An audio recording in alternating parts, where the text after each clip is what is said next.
예배자는 하나님께 예배드리는 자들입니다. 지난주에 나눴던 것처럼 신학사전을 통하여서 예배는 하나님께 찬양받으시고 우리에게 존경을 받으시기 합당하신 하나님께 우리가 섬기고 찬양을 드리는 거룩한 행위라는 것을 우리가 지난 시간 예배자를 통하여서 함께 나눴습니다.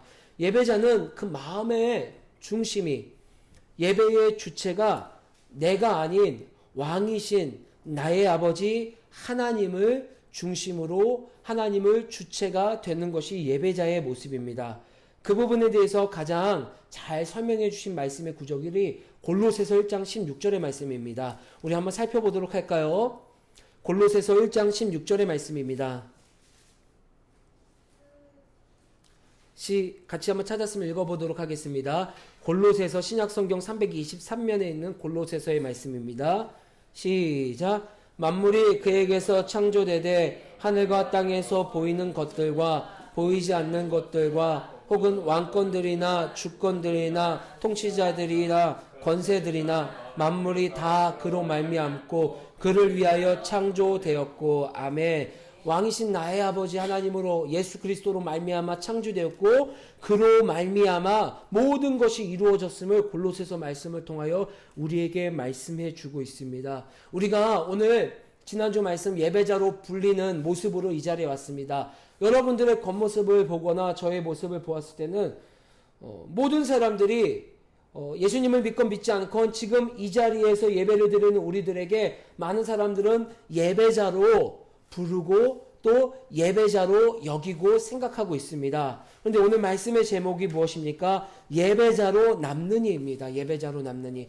그렇게 예배자로 불리는 모습으로 우리가 이 자리에 예배자로 섰지만 그 예배자로 불림이 마지막으로 그 마지막 저 문을 나서고 내 삶의 자리에서도 예배자로 남아야 함을 오늘 성경의 말씀을 통하여 우리 마음속에 잘 기억되고 각인되기를 주의 이름으로 소망합니다.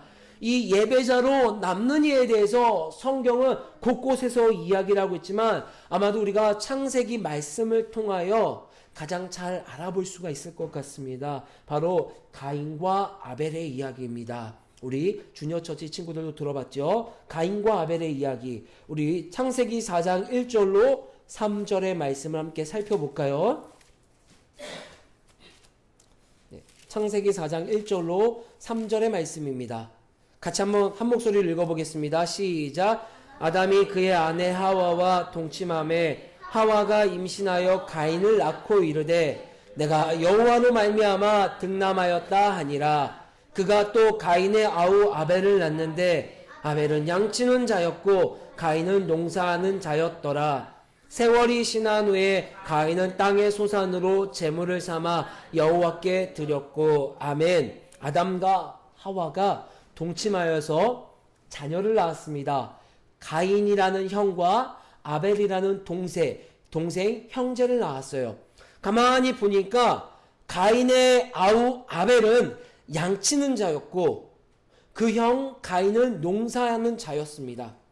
그들이 한편은 농사하는 자로서 예배자로서 살아갔고 한편은 양치는 자로서 제사를 드릴 때도 예배자이고 내 삶의 자리에서도 예배자로 살아가는 가운데 이제 하나님 앞에 직접적인 예배, 제사라는 모습으로 제사를 드립니다.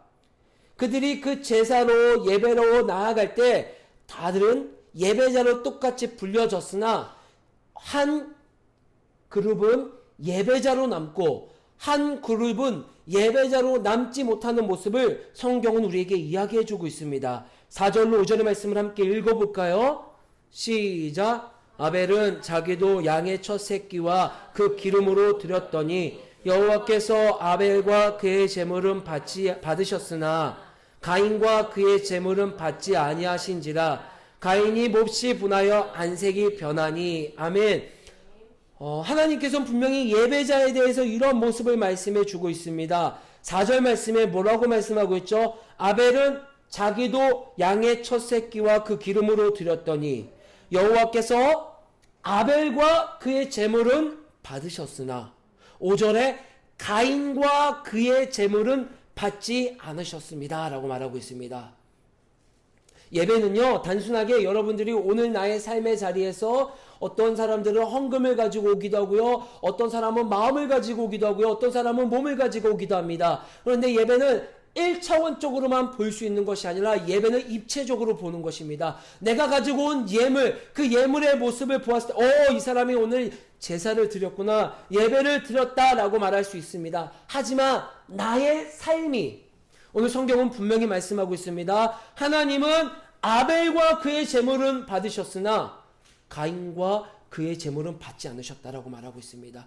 1차원적으로 하나님, 내가 오늘 헌금을 가져오고 내가 오늘 11시 예배에 맞춰 늦지 않고 이 자리에 가장 멋진 옷으로, 평상시엔 씻지도 않는데 주일날만큼 하나님 제가 깨끗하게 면도하고 씻고 가장 아름다운 모습으로 하나님께서 흠양받으실 만한 향기로운 모습으로 나왔습니다. 그러니까 당연히 하나님께서 받아주시는 마음이고 받아주실 모습이겠지요 라고 1차원적으로 생각할 수 없습니다. 하나님은요, 그 예배자의 중심을 보십니다. 오늘 창세기 4장 4절로 5절 말씀에서는요, 분명히 이렇게 말씀하셨습니다. 그의 삶과 재물을, 그의 마음과 그의 재물을 보신다라고 말씀하고 있습니다. 그런데 그의 삶과 그의 재물을 보았을 때 재물이 흠이 있는지 없는지는 모르겠습니다. 그런데 요한일서 말씀을 보았을 때 가인의 삶을 비추어 봤을 때 그는 사랑하지 않는 삶의 모습을 보았을 때 아마도 가인은 그의 삶, 그의 마음적인 부분에 문제가 있었던 것으로 보아집니다. 이제 이후에도 그 부분에 대해서 우리가 살펴볼 수 있겠지만 분명히 하나님은 가인의 예배를 받아들여지지 않았음을, 받지 않았음을 말씀해 주고 있습니다. 여러분, 근데 이 상황 속에서 우리가 한번 가인과 아벨의 입장으로 한번 들어가서 살펴봤으면 좋겠어요. 다들 열심히 일하지 않았겠습니까?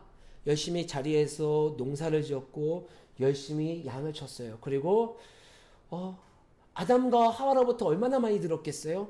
야, 하나님은 이런 분이야. 직계잖아요. 하나님께서 직접 만들어주신 분, 직계잖아요. 그 직계로부터 얼마나 많은 이야기를 들었겠어요. 야, 하나님이 온 우주를 만드셨고, 아벨아 일로 와봐. 너가 지은 그 양 하나님이 지으셨는데 아빠가 이름을 지었어. 아빠가 그 이름을 지었을 때 얼마나 머리를 썼는 줄 알아? 아마 자녀의 이름을 지은 분들은 아실 거예요. 자녀의 이름을 짓는 게 결코 쉽지가 않습니다. 뭔가 이름을 짓는데, 저도 이제 우리 교회에서 하는 또 다른 사역을 놓고서 기도를 하고 있어요. 하나님, 이 또 다른 사역, 저 커피를 통하여서 또 우리가 가진 재능을 통하여서 이웃들에게 다가갈 때 어떤 이름으로 다가갈까요? 라고 생각할 때 정말 머리가 아프더라고요. 왜냐하면 그 이름은 그 가지고 있는 단체의 성격을 드러내주고 있기 때문입니다. 그래서 하나 이름이 생각났는데, 마음을 주셨는데 좀 더 기도해 보려고요. 너무 저에게 마음을 주셨는데 그 마음을 가지고 어떻게 나아갈지. 그것처럼 그 이름을 짓는다라는 것은 참 어렵고 힘든 일이에요. 그런데 아담은 해냈어요. 그리고 아벨도 그 아빠가 해낸 양의 이름을 들으면서 그 양을 쳐서 얼마나 열심히 했겠어요. 가인 역시도 얼마나 열심히 했겠습니까? 그런데 내가 선망하는, 온 우주를 만드신 그 하나님, 우리 아빠를 만드신 하나님, 또 그 나를 만드신 하나님, 그 하나님 선망하는 대상 앞에서 내가 열심히 성심을 다해서 준비한 재물을 가지고 하나님 앞에 나아갔는데 받아들여지지 않는 거예요. 근데 더 마음을 아프게 하는 건요, 내 동생 거는 받아주셨어요. 내 동생 거는 받아주셨는데 나는 받아들여지지 않는 거예요. 여러분, 거기서 오는 박탈감, 거기서 오는 거절감, 여러분 얼마나 그 마음이 상실하고 얼마나 아팠을까요? 가인은요, 결국 그 감정적인 상함으로 말미암아 들에서 그 동생, 내 예배는 받아주시지 않고, 저 애는 내가 봤을 때 나보다 나이도 어리고 나보다 별거 열심히 하지도 않고 나랑 똑같이 한 것 같은 그 아벨의 받아진 예배자의 모습을 통하여 그를 들에서 쳐 죽입니다. 7절 말씀 한번 읽어볼까요? 4장 7절 말씀 한 목소리로 읽어보도록 하겠습니다. 시작. 네가 선을 행하면 어찌 낯을 들지 못하겠느냐? 선을 행하지 아니하며 죄가 문에 엎드려 있느니라. 죄가 너를 원하나 너는 죄를 다스릴지니라. 아멘. 여러분, 이 상황을 통하여서요, 우리는 가인이 어떤 예배자임을 성경을 통해 말씀을 통해 우리가 알아볼 수가 있습니다. 가인은요, 하나님께서 분명히 예배자로 불러주셨어요. 그런데 그의 예배의 전체적인 그림, 전체적인 세팅은요, 하나님의 중심이 아니라 나 중심으로 된 예배자였습니다. 하나님의 중심이 아닌 나의 중심으로 된 예배자였습니다. 그렇기 때문에 내가 생각했을 때 내가 이렇게 한 열심, 내가 이렇게 한 준비는 분명히 하나님이, 왕이신 하나님이 받아주셔야 된다라고 생각하는 거예요. 그런데 여러분 생각해 보세요. 우리가 드리는 예배의 주체는 누구입니까? 바로 하나님입니다. 하나님께서 받아주시는 분이고 하나님께서 흠양하시는 분인데 그 하나님께서 예배를 받고 받지 않으시는 것도 하나님의 주권이고 하나님의 마음인데 우리는 우리 중심의 예배가 되고 나 중심의 가치관을 가진 자들은요, 그 결과까지도 간섭하려 합니다. 내가 이렇게 준비해서 예배 드렸으니까 하나님은 반드시 이 예배를 흠양해 주셔야 돼요. 하나님, 길가진리 교회는요, 제가 이렇게 피땀 어리게 눈물을 흘리면서 지었고요. 하나님, 저 커피는요, 열심히 이렇게 했으니까요, 분명히 하나님이 일하셔야 돼요. 근데 만약에 하나님 일하지 않으시면요, 나 마음 상해버릴 거예요. 나 안색이 변해서요, 내 주변에 있는 애들에게, 주변에 있는 사람들에게 다 말로써, 행동으로써 죽여버릴 거예요. 왜요? 나 이렇게 열심히 했는데요. 내가 다른 사람한테 한 것도 아니고요. 나 나름대로 하나님한테 인정받으려고 이렇게 열심히 했는데 왜 하나님 당신은 받아주시지 않습니까? 왜 내가 원하는 결과 주지 않으세요? 내 이렇게 눈물 흘리고 기도하고 피땀 흘리면서 했는데 가인은 그 결과를 자기가 컨트롤하려고 했고 그 결과가 내 마음대로 이루어지지 않자 분하고 안색이 변했습니다. 그렇다고 예배 마치고 여러분 나가실 때 너무 웃지 마세요. 너무 막 평상시보다 너무 웃지 마세요. 그럼 티납니다. 하나님은요, 우리를 예배자로 불러주셨지만 우리 가운데 끝까지 예배자로 남기를 원하십니다. 예배가 드려지고 안 드려지고는 다음 문제입니다. 그 마음 중심, 그 예배를 대하는 나의 마음의 중심을 예배자로 남는 이들은 여전히 하나님께 맡겼고 하나님께 드린 것입니다. 성경에 또 다른 하나의 이야기가 있습니다. 이 예배자들에 대해서 레위기 10장 한번 찾아볼까요? 레위기 10장 1절로 2절의 말씀입니다.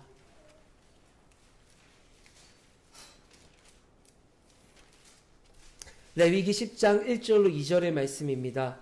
이제 하나님께서 조금 더 체계적으로 출애굽을 통하여 제사라는 제도를 좀 더 명확하게 우리에게 제도로 주셨습니다. 그 이후에 이들이 예배라는 제사라는 제도의 모습을 어떻게 드렸는지에 대해 말씀해주고 있습니다. 1절 2절 말씀 함께 살펴볼까요? 시작. 아론의 아들 나답과 아비후가 각기 향로를 가져다가 여호와께서 명령하시지 아니하신 다른 불을 담아 여호와 앞에 분향하였더니 불이 여호와 앞에서 나와 그들을 삼킴에 그들이 여호와 앞에서 죽은지라. 아멘.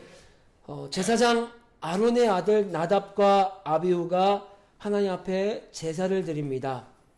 하나님은 제사를 드릴 때 하나님께서 원하시는 제도와 하나님께서 원하시는 불이 있었습니다. 그런데 나답과 아비후는요, 안타깝게도 하나님이 원하시는 불이 아닌 자기 자신이 원하는 불을 가지고 예배 제사로 나아갔습니다.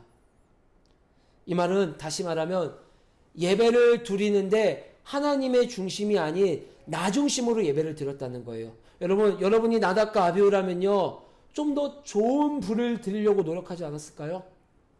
자동차에는요, 휘발유와 경유라는 연료를 씁니다. 근데 경유는 그렇다 치고 휘발유에는요, 일반 주유소에 가면 두 가지 휘발유로 나눠집니다. 고급 휘발유와 그냥 휘발유. 약 1리터당 600원, 700원의 차이가 나요. 여러분이 하나님 앞에 나간다면 어떤 휘발유를 쓰겠습니까? 아마도 우리 모두 고급 휘발유를 드리려고 했을 거예요. 오늘 나답과 아비후도 성경에서 말하고 있지 않지만 아마도 하나님 앞에 더 나은 모습으로, 더 준비된 모습으로 자신들이 준비한 불로서 나가지 않았을까? 저는 조심스럽게 고민을 해봐요. 그런데 나답과 아비후가 아무리 좋은 것으로, 아무리 더 나은 모습으로 그 좋은 불로 예배를 드린다 할지라도, 혹 더 낮은 등급의 예배로 나아가는 불을 드린다 할지라도, 중심은 그 불이 하나님이 원하시는 불이냐, 하나님께서 제정하신 불이냐, 그것이 중요하다라는 것이에요. 예배의 주체가 하나님이 아닌 나로 바뀌게 되면요, 그 예배자로 불림은 받았으나 예배자로 남지는 못함을 성경은 말해주고 있습니다. 여러분 어떻게 됐어요? 결과가 2절 말씀에 불이 여호와 앞에 나와서 그들을 삼킴에 그들이 여호와 앞에서 죽은지라. 여러분 이 성경이 그냥 불이 나와서 삼켰다라고 되어 있지만 생각해 보세요. 화재의 현장을 생각해 보시면 될 것 같아요. 화마가 그를 뒤덮은 거예요. 아마 그 자리에 그 예배드린 장소에는 많은 사람이 들어가지 못해서 그 화마 입은 모습은 직접적으로 보지는 못했다 할지라도요, 그 제사를 드리는 직간접적인 수많은 사람들은요, 그 처참한 환경 속에서 냄새를 맡았을 거예요.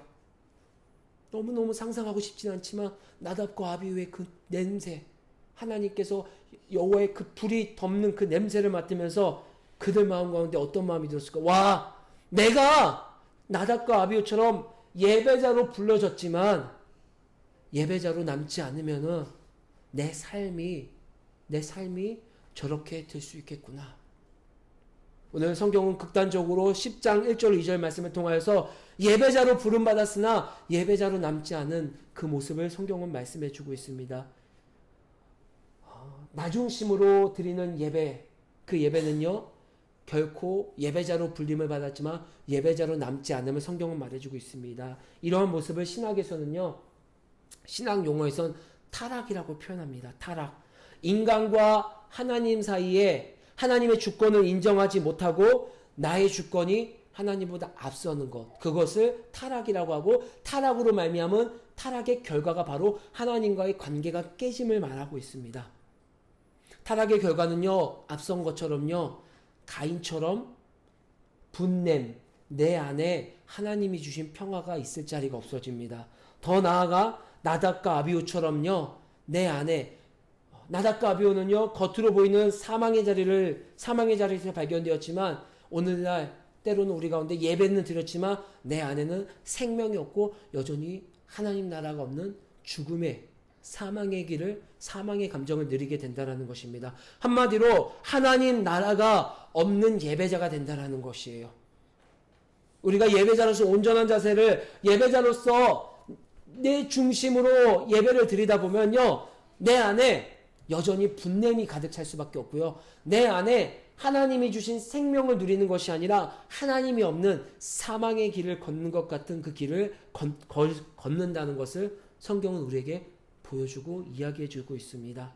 하나님 나라의 핵심은 내가 아닌 주가 먼저입니다.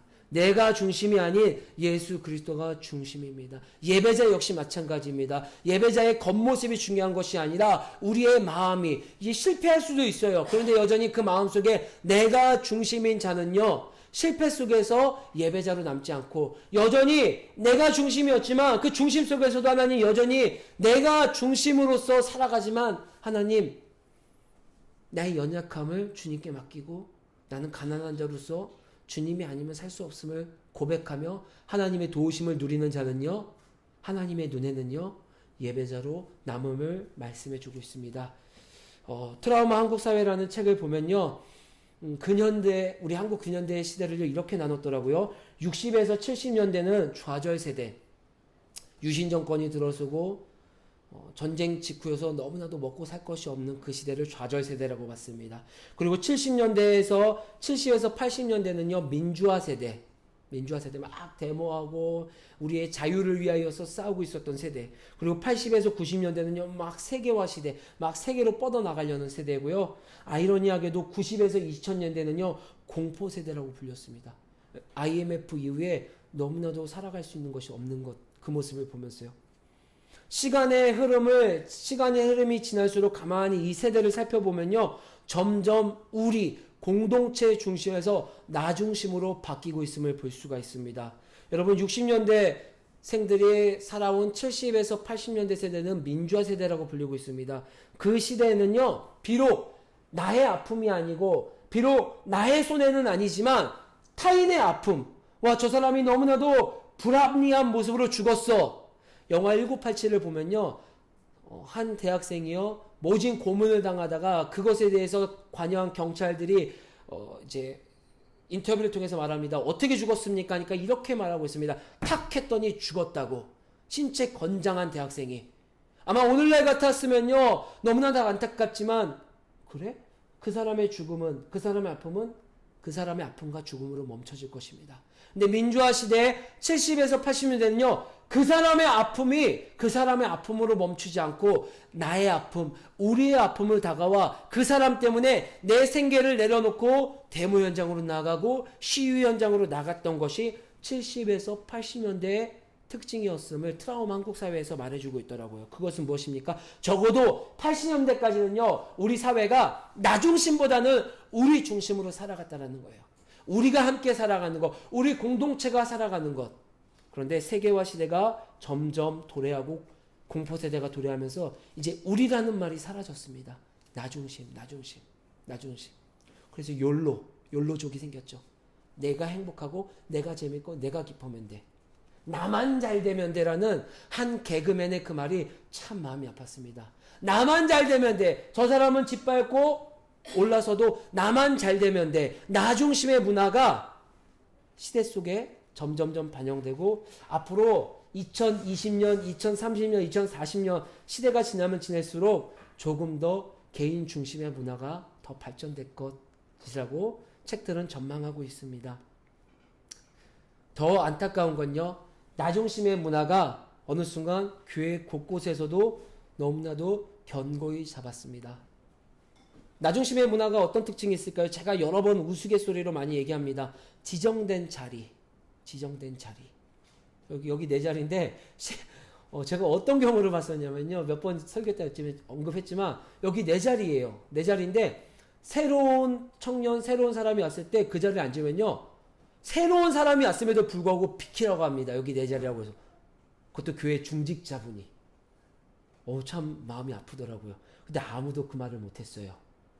왜요? 교회 중직자분인데 헌금도 많이 하고요. 그 교회에서 목소리를 내는 분이었기 때문이에요. 어느 순간 교회 안에는 이러한 나 중심의 문화가 점점점 들어오면서 타인과의 관계뿐만 아니라 하나님과의 관계 속에서도 그것이 영향을 줍니다. 나 중심의 문화가 들어서다 보니 이제는 하나님이 설 자리가 없고 하나님도 배제된 나 중심의 문화. 그런 모습 속에서 발견되는 우리들. 그런데 제가 이 본문을 함께 묵상하고 나누면서 여러분들에게 나누고 싶은 건요. 여러분 중에서 내 중심으로 살아가고 싶어 하지 않는 사람이 얼마나 많습니까? 다 하나님 중심으로 살아가고 싶죠. 하나님께 예배드리고 싶고 이 예배가 하나님께 흥향되어 하나님께 나아가고 싶은 마음이 아마 여기 계신 분들 대부분의 모습일 것입니다. 그런데 현실은 어떻습니까? 나의 삶은 어떻죠? 여전히 내가 앞서요. 내가 편한 것이 더 좋고요. 나에게 이익이 오는 것이 더 좋아요. 그렇다고 우리가 내 중심의 이 모습을 포기하고 내려놓고 가야 될까요? 오늘 성경은요. 분명히 우리에게 말씀하고 있습니다. 그 연약함조차도. 창세기 4장 7절 말씀에서 우리가 그 답을 찾을 수가 있습니다. 제가 읽어볼게요. 창세기 4장 7절 말씀. 네가 선을 행하면 어찌 낯을 들지 못하겠느냐? 선을 행하지 아니하면 죄가 문에 엎드려 있느니라. 죄가 너를 원하나 너는 죄를 다스릴지니라. 아멘. 하나님은요 분명히 가인에게도 이렇게 말씀하셨어요. 너 예배 실패했어. 그러니까 너는 이제 예배자가 아니야라고 선을 그어주신 것이 아니라 너 죄 다스릴 수 있어. 너 중심의 예배가 하나님 중심으로 드릴 수 있는 자가 될 수 있어라고 분명히 우리에게 손을 내밀어 주시고 말씀하고 있어요. 그런데 우리는요 그 얘기에 귀를 기울이지 않고 여전히 내 중심으로 드리려고 하고 여전히 나는 안 돼.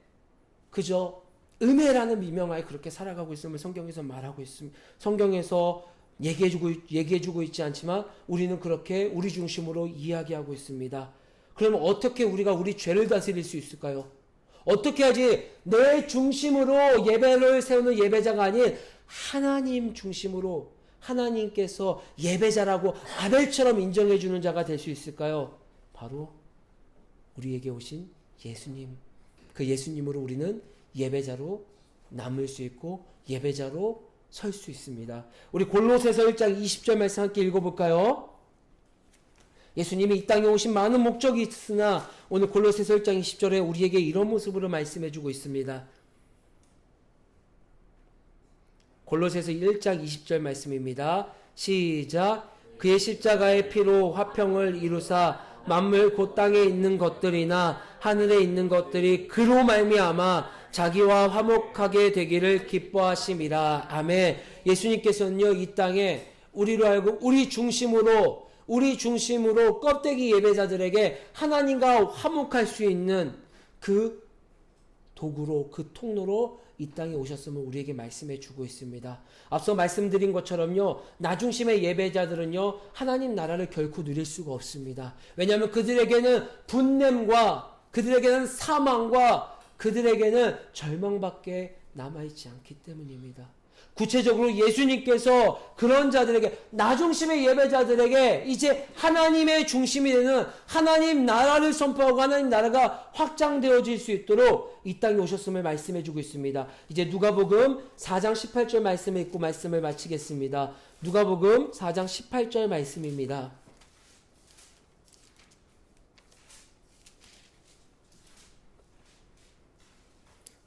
예수님께서 이사야 성경의 말씀을 인용하며 이 땅에 오신 목적에 대해 말씀하고 있습니다. 18절 19절 시작. 주의 성령이 내게 임하셨으니 이는 가난한 자에게 복음을 전하게 하시려고 내게 기름을 부으시고 나를 보내사 포로된 자에게 자유를, 눈먼 자에게 다시 보게 함을 전파하며 눌린 자를 자유롭게 하고 주의 은혜를 전파하게 하려 하심이라 하였더라. 아멘. 수많은 자들이 예배자로 서고 예배자로 발견됩니다. 그런데 수많은 자들이 예배자로 남지 못하고 여전히 내 생각으로 예배를 드리고 내 생각으로 드린 것으로 만족하며 살아갑니다. 그런 자들이 누구예요? 바리새인, 사두개인들. 그런 자들이 율법적인 그러한 라이프 스타일이 판치는 그 시대 속에서 예수님께서 와서 이렇게 말하고 있습니다. 내가 이 땅에 와서 그들에게 내 중심이 아닌 예수 그리스도 중심인 하나님 나라 중심으로 살아가는 그런 한 명의 예배자로 회복시킬 거야. 어떤 자들에게? 가난한 자들에게. 여기 가난한 자는 어떤 가난한 자를 말할까요? 물질적으로 가난한 자를 말할까요? 아니요. 하나님으로 채워져야 되는데 하나님이 없고 나로 가득 차서 내 중심으로 예배드리고 내 중심으로 이 예배 안 받으면 분내고 사망에 덫에서 살고 있는 그런 가난한 자들에게 예수님은 기름 부음 받은 예수님이 오셔서 그를 가난한 자가 아닌 하나님으로 채움받은 자로 바꿔주신다라고 말씀하고 있고, 포로된 자에게 하나님 두렵습니다. 여전히 내 인생은 저 세상의 가치가, 세상의 어려움, 사단 마귀의 권세 속에서 두려워하고 있는 그 자들에게. 왜죠? 여러분, 마귀는 눈에 보이지 않습니다. 마귀의 권세는 우리보다 더 셉니다. 하나님 없는 자, 예배자가 아닌 자들에게는요, 우리는 밥이 될 수밖에 없어요. 그런 자들에겐 여전히 나는 두려워할 수밖에 없어요. 내일 어떻게 하지? 내가 과연 이 시험에 통과할 수 있을까? 이 목회가 될 수 있을까? 내 미래는 어떻게 하지? 이렇게 목회가 어렵다고 하는데 내 삶은 어떻게 하지? 시험 결과는 어떻게 하지? 내 취업은 어떻게 하지라는 수많은 두려움 속에 살고 있는 자에게 예수님은요, 자유함을 주십니다. 다 나 중심으로 살아가고 있는 자들에게. 못 보는 자, 어떤 자들입니까? 세상의 가치관으로 가득 차서 하나님의 가치관, 하나님의 일하심을 못 보는 자들에게는 하나님께서 예수 그리스도를 통하여 볼 수 있는 눈을 더하여 주신다라고 말씀하고 있고, 억눌린 자, 계속해서 나 중심으로 살아가고 나 중심으로 이 죄악 속에서 분명히 나 중심으로 살아가는 것이 눈에 보이기에는 죄의 모습이 아닙니다. 하지만 그것을 성경은 죄라고 말하고 있습니다. 그 죄중식, 죄로 억눌린 자들에게 예수님은 이 땅에 오셔서 자유케 하시고 보게 하시고 자유를 주신다라고 말씀하고 있습니다. 여러분의 예배 중심에는 누가 있습니까? 예수 그리스도를 둔다는 것 자체가 너무나도 모호합니다. 예수 그리스도 중심으로 살아간다는 것이 너무나도 모호합니다. 그런데 예배자로 설 수 있는 그 근원은 우리 안에 없음을 다시 한번 성경은 말씀해 주고 있습니다. 우리에게 이 땅에 화평을 가져다 주신 분도 예수 그리스도이고, 내 안에 가난하고 포로되고 못 보고 억눌린 그 속에서 하나님 나라를 누리게 하는 것도 예수 그리스도입니다. 나 중심을 버리게 하는 것도 예수 그리스도임을 성경은 말씀하고 있습니다. 저는 그것을 구체적으로 여러분에게 A부터 Z까지, 야 이렇게 하면 예수 그리스도 중심으로 살아가, 야 이렇게 하면 예수님이 너보다 앞장서고, 이렇게 하면은 나 중심을 버리는 거라고 말할 수가 없습니다. 성경은 그렇게 말하고 있지 않고 있기 때문입니다. 각자에게 분명히 말씀해 주고 있습니다. 큰 뜻을 가지고 우리 가운데 성령의 음성에 귀를 기울일 수 있는 그런 자들이 되었으면 좋겠습니다. 그렇기 때문에 기도하지 않을 수가 없습니다. 그렇기 때문에 말씀 묵상하지 않을 수가 없습니다. 하나님, 오늘도 나에게 내 삶의 중심이 내가 아닌 예수 그리스도가 될 수 있는 내가 될 수 있도록 주님 나를 주장하여 주시옵소서. 내 삶에 여전히 내가 내 인생을 컨트롤하려고 하고 내가 원하는 결과가 나오지 않으면 견딜 수 없이 괴롭고 견딜 수 없이 분이나 수많은 이들에게 사망의 기분을 느끼게 하는 통로가 여전히 나입니다. 목사인 나이고 예수 그리스도인이라고 불리는 나입니다. 주님, 나로서는 도저히 할 수 없사오니 오늘도 내가 성령의 지배를 받고 성령의 이끌림을 받는 내가 될 수 있도록 도와주시옵소서. 그렇게 할 때 조금씩 바꿔주시고 인도해 가실 것입니다. 하나님은 가인을 바로 죽이지 않았습니다. 다시 한번 기회를 주신 것처럼 오늘도 우리에게 계속해서 예배자로 살아가고 예배자로 남기를 요청하고 있습니다.